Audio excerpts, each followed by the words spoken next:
السلام علیکم، میں ہوں قاسم علی شاہ اور آپ دیکھ رہے ہیں انٹرسٹنگ نیوز۔ آپ کو لیے چلیں گے لائیو نظر سے، جہاں پر وزیر اعظم عمران خان قومی اسمبلی سے خطاب کر رہے ہیں۔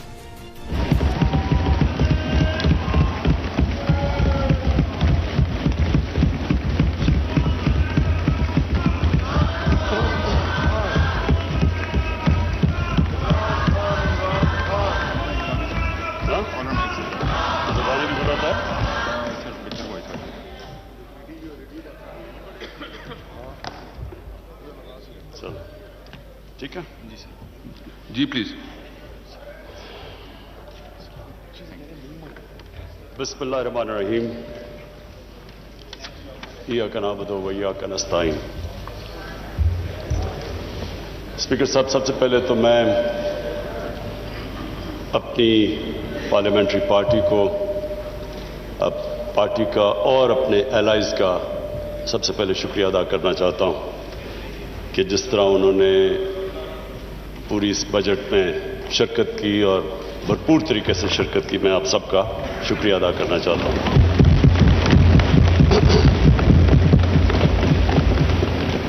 اسپیکر صاحب، اس کے بعد میں آج اپنی جو میں نے بجٹ کی تقریر کرنی ہے اس سے پہلے میں آج دعوت دینا چاہتا ہوں اپوزیشن کو اس چیز پہ، نو کراس ٹاک پلیز، اس چیز پہ کہ اس ملک میں 1970 کے بعد سارے الیکشنز کنٹروورشل ہوئے ہیں، اور ابھی بھی بائی الیکشن سینٹ اس میں بھی کنٹروورسی ہو گئی۔ تو ہم نے بڑی کوشش کی ہے یہ 2 سالوں کے اندر کہ ہم کیا ریفارمز کر سکتے ہیں کہ پاکستان میں بھی الیکشنز ایکسپٹ کرے، جو بھی ہارتا ہے وہ ایکسپٹ کرے الیکشنز کو۔ تو اس میں ہم نے پوری ریفارمز تجویز دی ہیں، 1 سال سے پڑھی ہیں، اس کے اوپر کوئی اپوزیشن کی ابھی تک ڈبیٹ نہیں ہوئی۔ تو میں ان کو ریکویسٹ کروں گا کہ یہ تو کوئی گورنمنٹ اپوزیشن کی بات نہیں ہے، یہ تو پاکستان کی ڈیموکریسی کی فیوچر ہے۔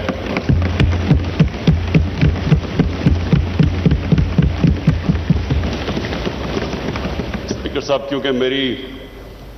21 سال زندگی انٹرنیشنل کرکٹ میں گزری، تو میں صرف اپنے تجربے سے بتانا چاہتا ہوں کہ جب ہم کرکٹ کھیلتے تھے تو اپنے اپنے امپائر ملک کھڑے کرتے تھے،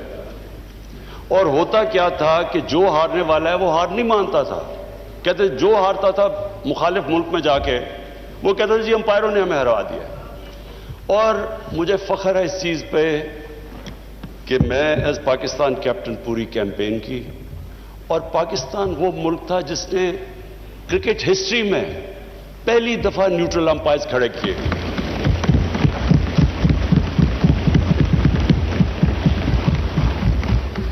اور آج دنیا کی کرکٹ میں نیوٹرل امپائرز بھی ہیں، ٹیکنالوجی بھی ہے، اور جو ہارتا ہے وہ سب مان جاتے ہیں ہار۔ یعنی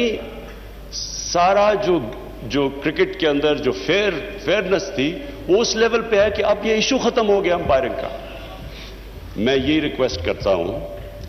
کہ اب ٹائم آ گیا ہے کہ ہم بھی الیکشن لڑیں، اور کسی کو یہ فکر نہ ہو کہ جی مجھے کوئی دھاندلی سے ہرا دیا جائے گا۔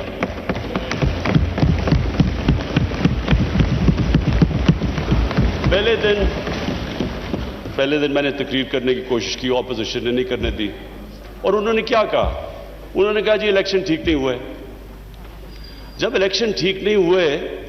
تو بتانا تھا کہ کس طرح ٹھیک نہیں ہوئے۔ جب ٹرمپ نے کہا کہ الیکشن ٹھیک نہیں ہوئے تو ان کے میڈیا اور پبلک نے کہا کہ ثبوت دو کہ ٹھیک نہیں ہوئے۔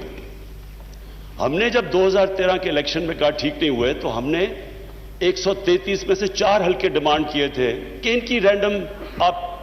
ان کی آڈٹ کر دیں، اگر یہ ٹھیک ہے ہم الیکشن مان جائیں گے۔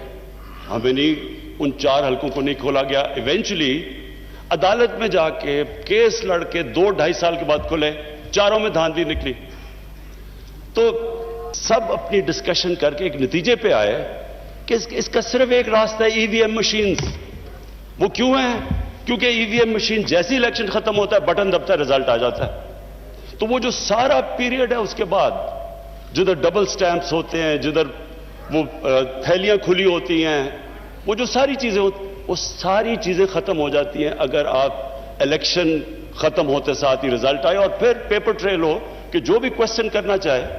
تو اس کے پاس موقع ہو وہ جا کے کوشچن کر سکے. تو میں اگر ان کے پاس اپوزیشن کے پاس کوئی اور تجویز ہے تو ہم تیار ہیں سننے کے لیے.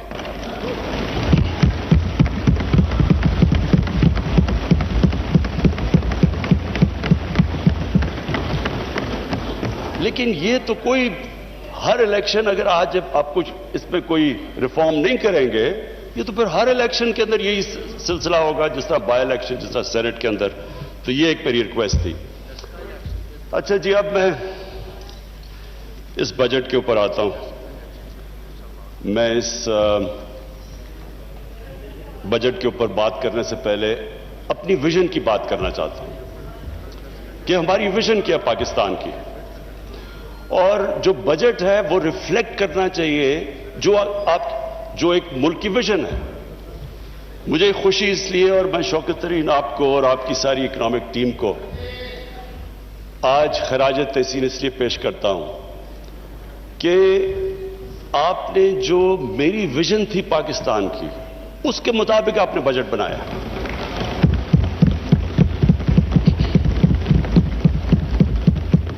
اسپیکر صاحب جب ہم نے 25 سال پہلے تحریک انصاف کو اس کو شروع کیا پارٹی کو تو ہماری جو موٹیویشن تھی جو میری موٹیویشن تھی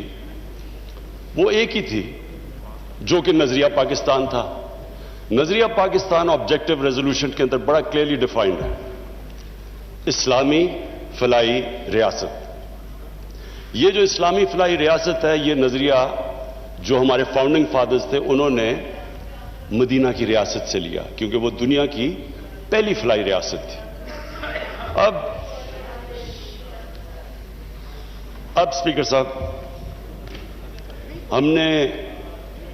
یہ کیوں میں ذرا سارے ہاؤس کے لیے اپنے یوتھ کے لیے سب کے لیے کہنا چاہتا ہوں کہ یہ کیوں ضروری ہے کہ ہم پاکستان اسی فاؤنڈنگ فادرز کی ویژن کے اوپر واپس جائے. وہ اس لیے ضروری ہے اسپیکر صاحب کہ اگر اس ہمارے ملک کی ویژن سے ہم پیچھے ہٹ جاتے ہیں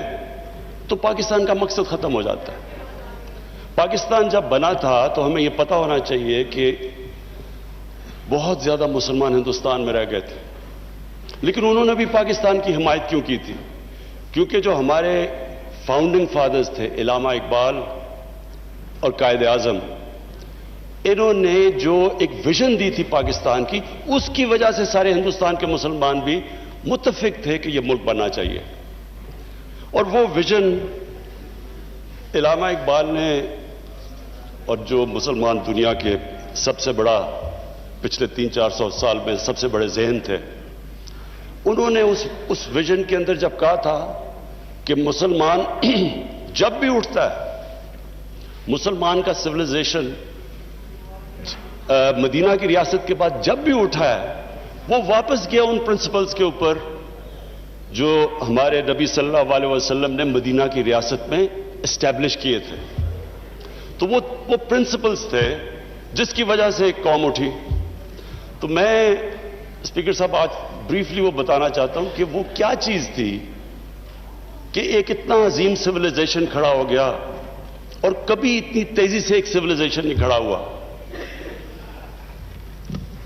جب مدینہ پہنچے رسول اللہ تو انہوں نے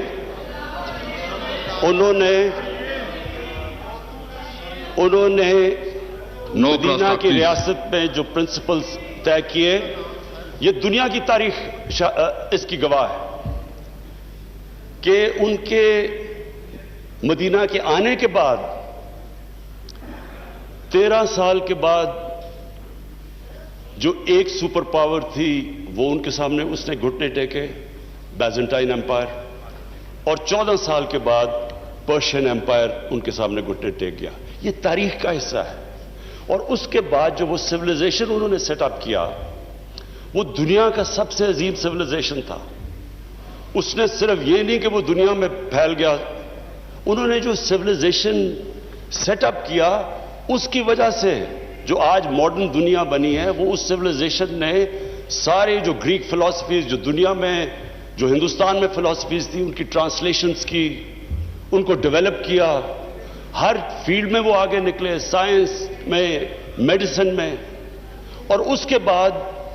وہ جب بعد میں ہمارا جب سویلائزیشن نیچے گیا تو یورپ نے ٹیک اوور کر لیا تو وہ کیا اصول تھے وہ 3 اصول تھے اور جو ہم نے اپنی پارٹی بنائی 25 سال پہلے تو ہم نے وہ 3 اصول رکھے انصاف انسانیت اور خودداری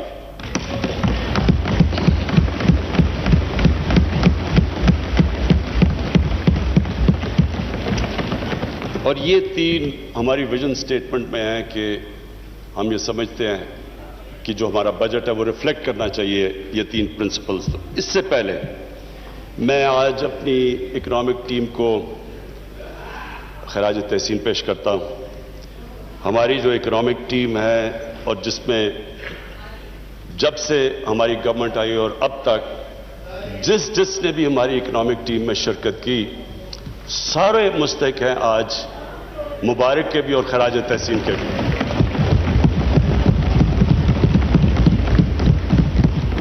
اس ہال میں اسپیکرز ہمارے اسپیکرز نے سب نے بتایا کہ کس طرح کا پاکستان ہمیں ملا جب ہماری گورنمنٹ آئی تو جو سب سے بڑے ہمیں پرابلم تھا وہ جو ٹرم استعمال کرتے ہیں کرنٹ اکاؤنٹ ڈیفیسٹ جو کرنٹ اکاؤنٹ ہے وہ میں عام لوگوں کے لیے سمجھانے کے لیے کہ کرنٹ اکاؤنٹ کا مطلب یہ ہے کہ ملک میں ڈالرز کتنے آ رہے ہیں اور ملک سے باہر کتنے ڈالرز جا رہے ہیں اس کا پاکستان کی تاریخ کا سب سے بڑا ڈیفیسٹ تھا اس کا مطلب یہ کہ ہماری جو کرنسی تھی وہ خطرے میں تھی کیونکہ اتنا بڑا جب خسارہ تھا ڈالرز کی کمی تھی تو ڈالرز نے اوپر جانا تھا کرنسی نے ڈی ویلیو ہونا تھا اس کے لیے جو سب سے بڑا ہمیں آتے ساتھ ہی سروائیول کا جو شروع میں پیریڈ تھا ہم سب نئے تھے ٹیم نہیں تھی تجربہ نہیں تھا تو اس کے اندر اتنے بڑے کرائسس میں اس لیے اپنی ٹیم کو خراج تحسین پیش کرتا ہوں کہ ہم نے بڑے مشکل قدم اٹھائے اپنی اکانومی کو سٹیبلائز کرنے کے لیے تکلیف دہ تھے اور اسپیکر صاحب وہ تکلیف دہ ایسے تھے کہ آپ ایک ملک اگر گھر کی مثال لے لیں میں سب کے لیے ایک آسانی پیدا کرنا چاہتا ہوں کہ ہمارے سارے جو بھی آج دیکھ رہے ہیں سب کو سمجھ آ جائے کہ وہ کیا مشکل تھی پاکستان کو ایک گھر مقروض ہو جاتا ہے آمدنی اور خرچے میں بڑا خسارہ ہو جاتا ہے کرایہ دار آ رہا ہے لوگ آ رہے ہیں پیسے مانگنے کے لیے قرضے لیے ہوئے ہیں تو وہ گھر کیا کرتا ہے وہ صرف دو چیزیں کر سکتا ہے اپنے خرچے کم کرتا ہے اور اپنی آمدنی بڑھانے کی کوشش کرتا ہے تو جب وہ اپنے خرچے کم کرتا ہے تکلیف ہوتی ہے گھر کو خرچے جب کم کرتا ہے اگر آپ کے بچہ ایک اچھے اسکول میں جا رہا ہے اس کو آپ کو نکال کے دوسرے اس اسکول میں گورنمنٹ اسکول میں ڈالنا پڑتا ہے اگر آپ کا گاڑی ہے تو موٹر سائیکل اگر موٹر سائیکل ہے تو سائیکل لینا پڑتا ہے وہ ایک جو بھی ملک جو بھی گھر اس سچویشن میں ہوتا ہے اس کو اس مشکل وقت سے گزرنا پڑتا ہے جب تک اس کی آمدنی اوپر نہیں آتی تو ہمارے لیے وہ مشکل فیصلے کرنے تھے لوگوں کو تکلیف ہوئی عوام بڑی مشکل سے گزری اور کئی ابھی بھی گزر رہے ہیں لیکن اس کے علاوہ جب ایک ملک مقروض ہو جائے اور جب ایک ملک اس مشکل میں پڑ جائے اس کے علاوہ دوسرا اور کوئی راستہ نہیں ہے اس کا کوئی بھی ملک لے لیں جب ترکی میں پرائم منسٹر تب اردوغان آئے تو ان کو بھی جب ترکی کو جو وہ بھی قرضے میں ڈوبے ہوئے تھے ان کو بھی IMF کے پاس جانا پڑا لیکن وہ بھی 2-3 سال مشکل وقت سے گزرے تو مجھے آج یہ خوشی ہے کہ ہماری اکنامک ٹیم نے جس طرح کے فیصلے کیے جس طرح ہم وہ چیلنجز لیے اور جس طرح ان چیلنجز سے نکلے ایک تو اکنامک چیلنج تھا دنیا میں باہر گئے پیسے اکٹھے کرنے کی پوری کوشش کی میں آج پھر اپنے وہ ملکوں کا شکر گزار ہوں جس طرح UAE نے ہماری مدد کی سعودی عربیہ نے ہماری مدد کی چائنا نے ہماری مدد کی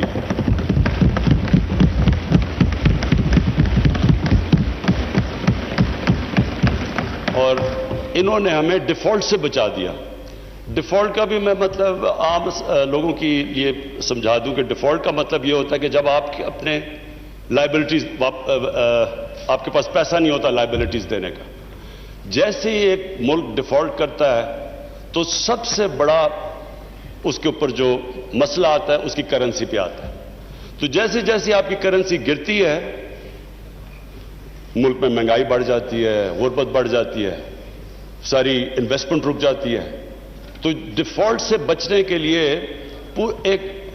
گورنمنٹس پوری کوشش کرتی ہے اور آئی ایم ایف کے پاس بھی اس لیے جاتی ہیں. ہم نے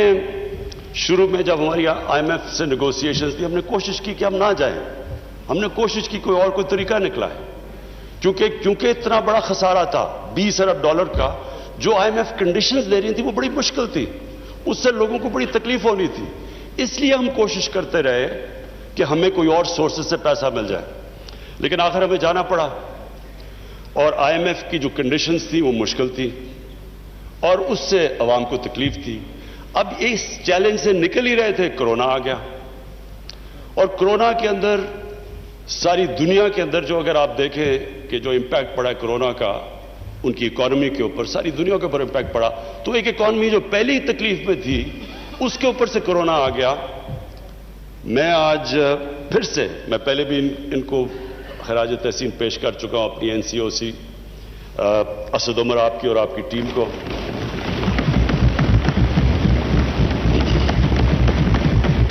ڈاکٹر فیصل کو, اور اس میں پھر جتنی بھی کوآرڈینیشن تھی پاکستان آرمی انہوں نے ہماری پوری مدد کی. ہم نے انٹیلیجنس پوری ان سے لی.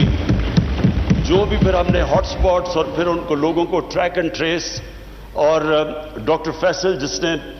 پوری ایکسپرٹ اوپینین ہمیں دیتا رہا کہ یہ دنیا میں یہ ہو رہا ہے تو آپ کو یہ جو بھی قدم ہمیں اٹھانے چاہیے. تو اس سے میں آج ہم سارے پاکستانی ہم وہ خوش قسمت قوم ہے. اگر آپ ارد گرد دیکھیں, ایران میں دیکھیں بدقسمتی سے ابھی افغانستان دیکھیں, ہندوستان دیکھیں, آج انڈونیشیا میں جو ہو رہا ہے, تو ساری, اور بنگلہ دیش میں جو صورتحال ہے لاک ڈاؤنز لگا دی ہیں, اس کے مقابلے میں اللہ کا میں خاص طور پہ, کیونکہ اللہ نے, ہم انسان تو ایک سٹیج تک جا سکتا ہے اس کے بعد تو اوپر والے کے اوپر چھوڑ دیتا ہے, اور اس نے ہمیں بچا لیا. ہم جس طرح نکلے اس سے,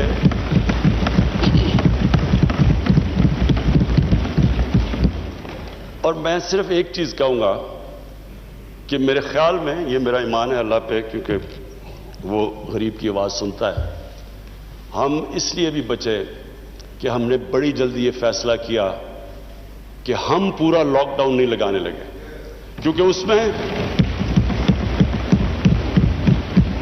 اسپیکر صاحب ساری دنیا کا تجربہ ہے, فیکٹ سامنے آ گئے ہیں. لاک ڈاؤن سے جو غریب ہے, جو نچلا طبقہ ہے, وہ پس جاتا ہے. ساری دنیا کے اندر, امریکہ کے اندر فوڈ لائن, دنیا کا امیر ترین ملک, کھانے کے لیے لائنیں لوگوں کی لگی ہوئی تھی, کھانے نہیں تھے لوگوں کے پاس. ہر جگہ دنیا میں غربت بڑھی ہے جدھر لاک ڈاؤن لگا ہے. بڑا پریشر تھا ہمارے پہ, بڑی اپوزیشن کی ڈیمانڈ تھی کہ جی لاک ڈاؤن لگایا جائے. 2 مہینے بڑا برا بھلا بھی کہا گیا کہ جی ان کو سمجھ نہیں ہے, لاک ڈاؤن نہیں لگا رہے. لیکن میرا یہ مان ہے کہ جو ہم نے جو فیصلہ کیا,